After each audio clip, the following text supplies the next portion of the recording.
ممبر پاک پہ تشریف فرما استاذ الاساتذہ ممتاز الفقہا حضور محدث کبیر علامہ ضیاء المصطفیٰ صاحب قبلہ قادری امجدی دامت برکاتہم العالیہ، شہزادے کالپی حضور غیاث ملت، علماء ذوی الاحتشام، ارباب علم و دانش، عرص تاج شریعت میں حاضر آئے سنی جنتی مسلمانوں، السلام علیکم ورحمۃ اللہ تعالی وبرکاتہ۔ الحمد للہ الذی لم یزل علیما قدیرا سمیعا بصیرا، والصلاة والسلام علی سیدنا ومولانا محمد سراجا منیرا، وعلى آله وأصحابه وأهل بيته وعلماء ملته إلى يوم القيامة كثيرا كثيرا. أما بعد، فأعوذ بالله من الشيطان الرجيم. بسم الله الرحمن الرحيم. يا أيها الذين آمنوا اتقوا الله وكونوا مع الصادقين. آمنت بالله صدق الله العظيم وصدق رسوله النبي الأمين المتين الكريم. اللہ کا بہت بڑا شکر و احسان ہے کہ ہم اس وقت مرشد گرامی وقار حضور تاج شریعت بدر طریقت حضرت علامہ مولانا مفتی اختر رضا خان صاحب رحمت اللہ تعالی علیہ کے عرص پاک کی تقریب میں حاضر آ کر برکتیں حاصل کر رہے ہیں۔ وقت بڑا مختصر ہے، حضرت علامہ مفتی گلزار صاحب نے مجھے بلایا ضرور، لیکن میرا عنوان انہوں نے نہیں بتایا۔ آج مجھے گفتگو کرنا ہے سفینہ بخشش اور عقائد اہل سنت کی ترجمانی۔ سب سے پہلے بارگاہ مصطفیٰ کریم میں درود و سلام پڑھ لیں۔ اللہ رب محمد صلی اللہ علیہ وسلم، نحن عباد محمد صلی اللہ علیہ وسلم، صلاۃ و سلام علیک یا رسول اللہ صلی اللہ تعالی علیہ وسلم۔ کسی نے کہا تھا فتاوی رضویہ تو ایک کرامت ہے، ہدایت بخششی پڑھ کے دکھلا دو۔ دور حاضر میں اگر میں یوں عرض کروں فتاوی تاج الشریعہ تو ایک کرامت ہے، سفینہ بخششی پڑھ کے دکھلا۔ کیا بات ہے! آپ جانتے ہیں کہ ہم الحمدللہ اہل سنت والجماعت ہیں، نہ نام نہاد اہل قرآن ہے، نہ نام نہاد اہل حدیث ہے۔ اہل سنت ہم اس لیے ہیں کہ یہ نام مدینے والے نے ہمیں عطا فرمایا۔ حضرت سیدنا سرکار عبدالکریم شہرستانی رحمت اللہ تعالی علیہ اپنی کتاب الملل والنحل کے اندر فرماتے ہیں، میرے نبی علیہ السلام نے ارشاد فرمایا، حدیث کی الفاظ اخبر النبی صلی اللہ تعالی علیہ وسلم ستفترق امتی علی 73 فرقہ۔ میرے نبی علیہ السلام فرماتے ہیں میری امت میں 73 فرقے ہو جائیں گے۔ آگے فرمایا الناجیۃ واحدۃ والباقون حلقہ، فرمایا ایک جماعت کامیاب ہونے والی ہوگی اور باقی سب برباد اور تباہ ہونے والے ہیں۔ رسول کریم علیہ السلام کی بارگاہ میں سوال کیا،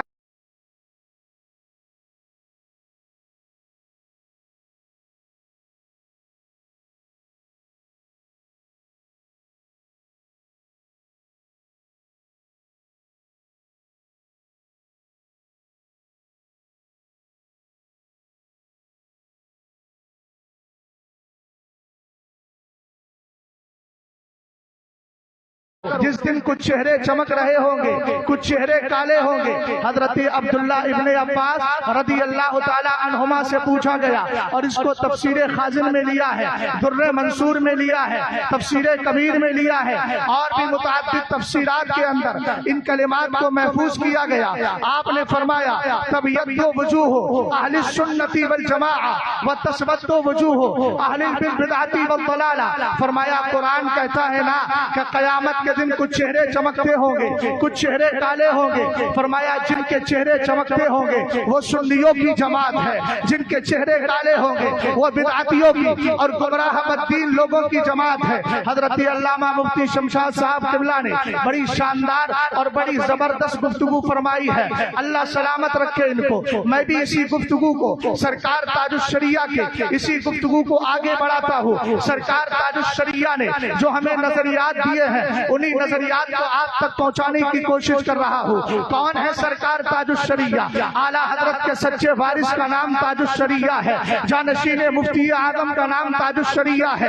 ایک سسٹم بیان کیا گیا ہے. ہمارے مفتی ابی یوسف صاحب قبلہ نے کہا تھا رسولان اعظام کے بعد اور پیغمبران اعظام کے بعد یہ سلسلہ تبلیغ علماء کے ذمے کی گئی ہے. الحمدللہ سرکار خود فرماتے ہیں یحملوا ھذا العلم من کل خلف عدولہ ینفون تحریف الغالین واتحال المبتلین وتعبیل الجاہلین. سرکار نے فرمایا اچھے جانشی پیدا ہوں گے. وہ اچھے جانشی کس کے ہوں گے؟ اچھے لوگوں کے اچھے جانشی ہوں گے. آپ نے دیکھا اسی بریلی کے اندر ایک وہ دور تھا جس دور کو علامہ رضا علی خان قطب الوقت کا دور کہا جاتا ہے. آپ نے بریلی کے اندر سب سے پہلا دارالفتہ قائم کیا اور پہلا مفتی بنا کر کے علامہ نقی علی خان کو بٹھایا. اس کے بعد دوسرا مفتی اسی منصب پر فائز ہوا جس نے مسئلہ رضاعت پر سب سے پہلا فتویٰ دیا. اسی کو زمانہ امام احمد رضا خان کہتا ہے.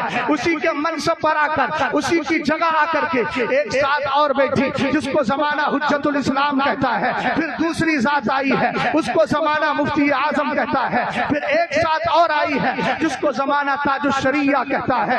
رسول کریم نے فرمایا اس علم کو اپنے بزرگوں سے لیتے چلے جائیں گے. کریں گے کیا؟ علم لے کر اپنی پیرا مریدوں کو چمکائیں گے نہیں. علم لے کر خانقاہ کے اندر بیٹھ کر اپنے عیش و آرام کا سامان نہیں کریں گے بلکہ ان کی ذمہ داری ہوگی ینفون تحریف الغالین. اگر کوئی خلو کر رہا ہے، اگر اپنے آپ کو مولائی کہتا ہے، حضرت مولائے کائنات سیدنا ابو بکر صدیق اکبر کی ولایت و خلافت کے مسئلے میں ہماری قوم کو گمراہ کر رہا ہے. ینفون تحریف الغالین. یہ آئیں گے اور ان کی جھوٹی بکواس کو ظاہر کرتے نظر آئیں گے. کوئی اگر غلط بولے گا، جھوٹ بولے گا، اس سے پردہ ہٹاتے نظر آئیں گے. کوئی جھوٹی تعبیر لے کر کے آئے گا اس کو بتاتے نظر آئیں گے. یہی سرکار تاج الشریعہ ہے. دور آیا ہے، ضرورت پڑی ہے تو فتاوی تاج الشریعہ دیا ہے. ضرورت پڑی ہے. پاکستان کی سرزمین سے ایک بدبخت نے ایک جملہ بولا تھا ان الدین لا يحتاج الى احد ولا الى الرسول حتى الى الرسول.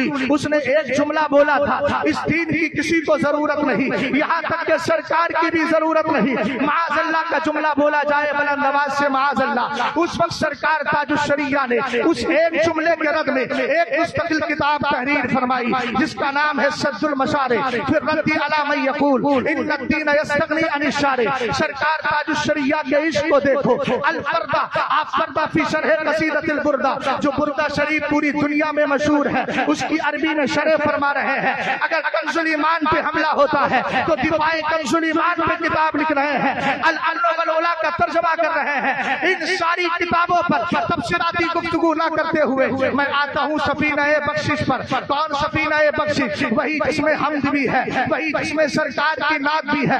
ہمارا ایک عقیدہ ہے، ہمارا عقیدہ یہ ہے ہمارا نبی با اختیار ہے، ہمارا نبی پاورفل ہے. یہ عقیدہ ہمیں قرآن نے دیا ہے. قرآن کو پڑھیں. وما آتاکم الرسول فخذوا وما نہاکم عنہ فانتہوا. قرآن کہتا ہے جو رسول تمہیں عطا کرے وہ لے لو، جو جس سے تمہیں منع کرے اس سے باز آ جاؤ. یہ نبی کا اختیار ہی تو تھا. حضرت قتادہ کی آنکھ کو ٹھیک کر دیا ہے. یہ نبی کا اختیار ہی تو تھا. حضرت جابر کے کھانے کو برکت والا بنا دیا ہے. یہ نبی کا اختیار ہی تو تھا. آپ نے کھارے کنویں کے اندر اپنا لعاب ڈہن ڈال کر اس کو شیریں بنا دیا ہے. اور یہ نبی کا اختیار ہی ہے کہ جب حضرت علی کو یمن کا قاضی بنانا چاہا میرے نبی علیہ السلام کی بارگاہ میں حضرت علی نے عرض کی انی لا اعلم کثیرا من القضاء. حضور مجھے منصب قضاء کے بارے میں، فیصلوں کے بارے میں بہت زیادہ معلومات نہیں ہے. میرے سرکار کا کرم دیکھیے گا. وہی دست پاک نبی نے اٹھائے ہیں جو دست پاک کبھی ابو ہریرہ کی خالی چادر میں ڈالے تھے اور فرمایا تھا ضم الی صدری کا،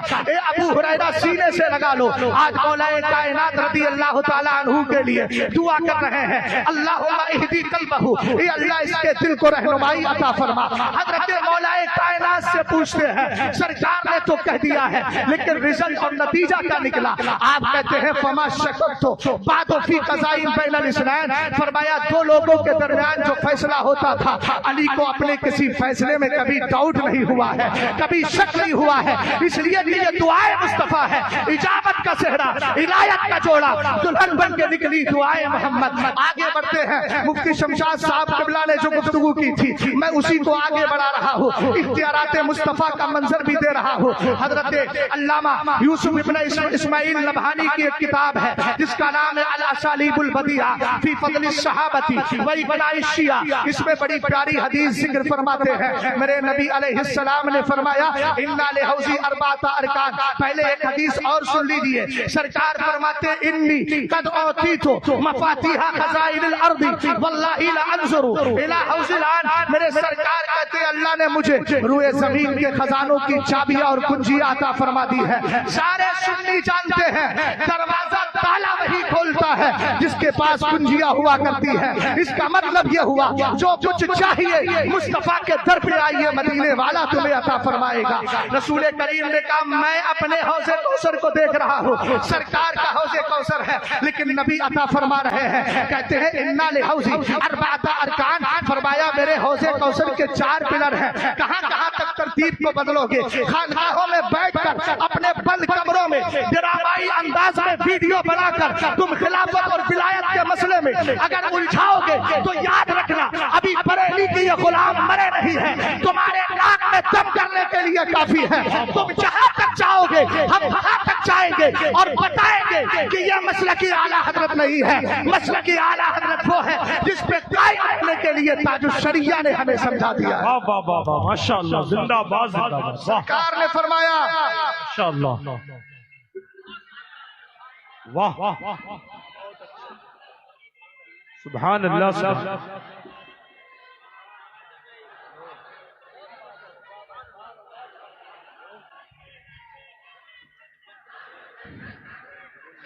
سرکار علیہ السلام فرماتے انا لحوزی اربعۃ ارکان، فرمایا میرے حوض کوثر کے 4 پلر ہیں۔ اب ذرا ترتیب دیکھیے گا، آپ اگر الجزء المفقود من الجزء الاولی من المصنف مصنف عبد الرزاق کے جو ابتدائی اوراق ہیں اور جو ابتدائی ابواب ہیں ان کا مطالعہ کریں گے آپ کو پتا چل جائے گا۔ حدیث نور میں یہ ترتیب اس وقت بیان کی گئی ہے جب ابو بکر صدیق اکبر دنیا میں نہیں آئے ہیں۔ سرکار علیہ السلام بھی جسم و جسمانیت کے ساتھ تشریف نہیں لائے تھے، میرے نبی نے خود فرمایا تھا اللہ نے میرے نور سے کہا اے نور مصطفی ذرا آگے دے، پیچھے دے، دائیں دے، بائیں دے۔ سرکار علیہ السلام فرماتے ہیں میرے نور نے سامنے دیکھا تو نور نظر آیا، پیچھے دیکھا تو نور نظر آیا، دائیں دیکھا تو نور نظر آیا، بائیں دیکھا تو نور نظر آیا۔ یہ پہلا نور ابو بکر کا تھا، دوسرا نور عمر کا تھا، تیسرا نور عثمان کا تھا اور چوتھا نور حضرت مولا کائنات کا تھا۔ آپ پڑھ لیجیے الجزء المفقود من الجزء الاولی من المصنف۔ اب آگے بڑھتے ہیں، سرکار نے فرمایا 4 ستون ہیں،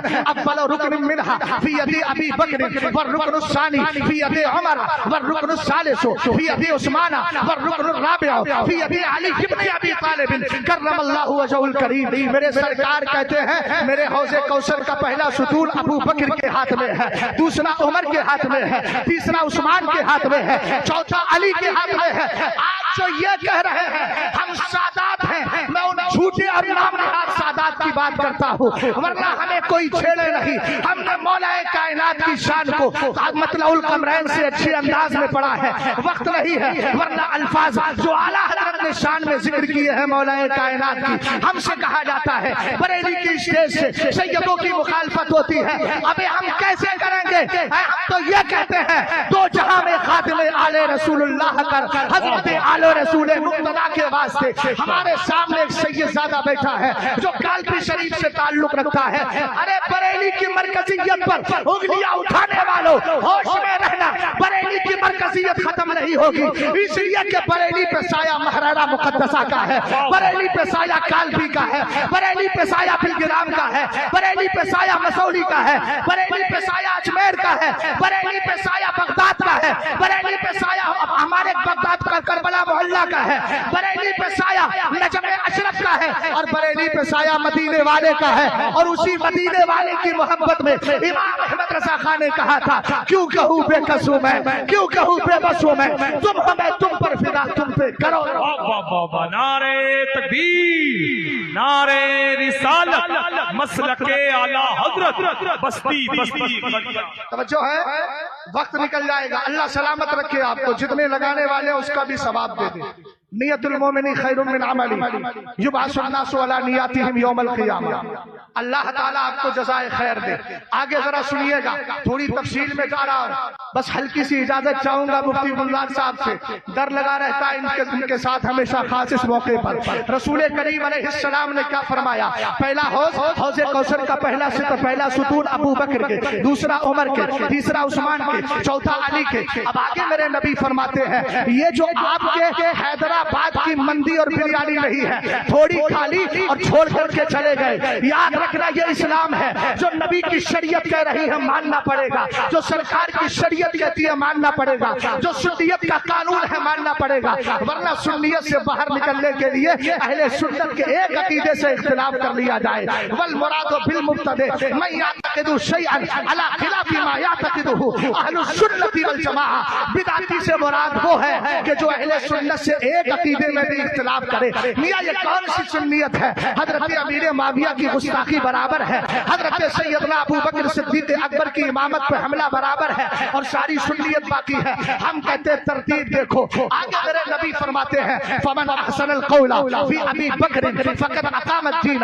جس نے ابو بکر کے بارے میں اچھی بات کہی، اس نے دین کو قائم کر لیا ہے۔ ومن احسن القول فی عمر فقد اوضح السبیل۔ جو عمر کے بارے میں اچھی بات بولتا ہے اس نے راستہ کلیئر کر لیا ہے۔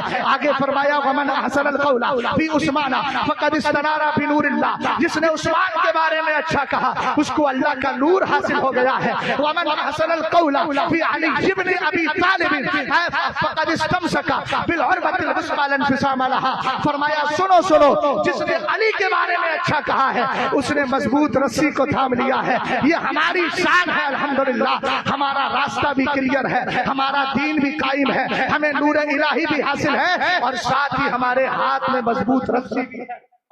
چند جملے عرض کر رہا ہوں، حالانکہ گفتگو لمبی کرنے کا ارادہ تھا لیکن وقت بہت مختصر ہے، اور سرکار تاج الشریعہ کے شعر کی طرف جاؤں گا۔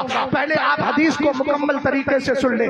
آگے میرے نبی نے فرمایا، آقا فرماتے ہیں وَمَنْ أَحَبَّ أَبَا بَكْرٍ وَأَبْغَضَ عُمَرَ لَمْ يَسْقَهْ ابو بکر رضی اللہ تعالیٰ عنہ۔ یہ جو بنا کے رکھا ہے ان کو مانو ان کو چھوڑو، اور کہا یہ ہمارے گھر کی بات ہے۔ اختلاف کی بات آتی ہے تو یہ کہہ کے بتا دیا جاتا ہے یہ ہمارے گھر کی بات ہے۔ توجہ فرمائیے گا، رسول کریم علیہ السلام کے دیوانوں، سرکار فرماتے ہیں جو میرے ابو بکر سے پیار کرے اور میرے عمر سے نفرت کرے، قیامت کے دن ابو بکر بھی اس کو کوثر کا جام نہیں دے۔ ومن احسن القول فی عثمان وابغض علی لم یصلح عثمان۔ ومن احب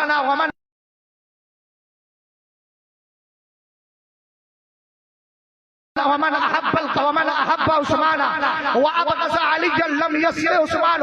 ومن احب علی وابغض عثمان لم یصلح علی بن ابی طالب۔ سرکار نے فرمایا اگر کوئی علی سے محبت کرے عثمان سے نفرت کرے تو علی بھی کوثر کا جام نہیں دیں گے۔ اگر عثمان سے نفرت کرتا ہے، عثمان سے پیار کرتا ہے، علی سے نفرت کرتا ہے تو یاد رکھنا عثمان اس کو کوثر کا جام نہیں دیں گے۔ اور اگلا جملہ سنیے گا، سرکار نے یہ بھی فرمایا تھا ومن احسن القول فی اصحابی فقد کان من اہل الجنہ۔ جو میرے سارے صحابہ کے بارے میں اچھا نظریہ رکھے گا وہی جنتی ہے۔ تو دیکھو ابو بکر کو پہلا درجہ دیا، عمر کو دوسرا دیا، عثمان کو تیسرا دیا، اور حضرت علی کو چوتھا دیا۔ صحابہ کو عظمت عطا فرمائی۔ ہم نے کہا ان ساری چیزوں کو سامنے رکھو، تب اعلیٰ حضرت کی طرف بڑھو۔